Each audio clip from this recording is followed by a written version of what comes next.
believe the plan that they have, one of the areas that I feel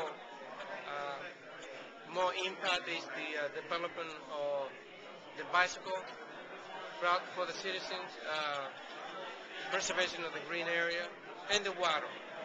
The water. People, we tend to connect with the water. I think it's a great idea to use the waterway that we have to bring people from different areas, different counties or cities or states to move into our area. I anticipate that by the end of this week, we're going to have a great plan and a great outline for a beautiful city, for the city of Beaufort. I guess what I would say is that I think it's important that we respect plans that have been done in the past.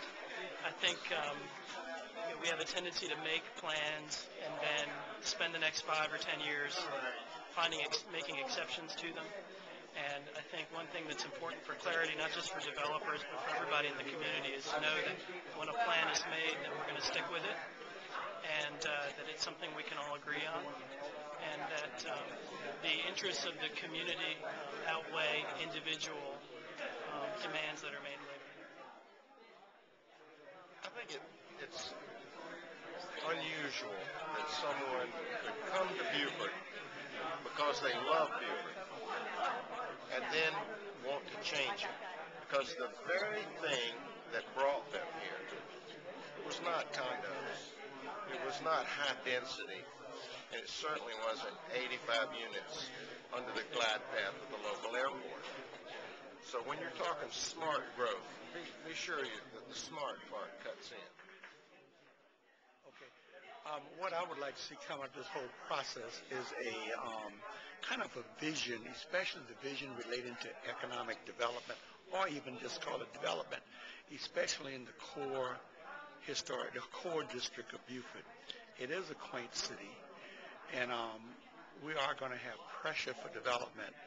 The market is going to be pushing us to do things bigger or do certain kinds of things, but we don't have a kind of consensus on what development is and what should be the unique kind of development for the city of Beaufort. Exactly what it is that we could accept growth, could accept some development, and still maintain the quaintness of Beaufort as a historic, beautiful city. And I'm hoping that out of this will come at least some focus on preserving. At the same time, we are doing things that cause the city to be strong economically.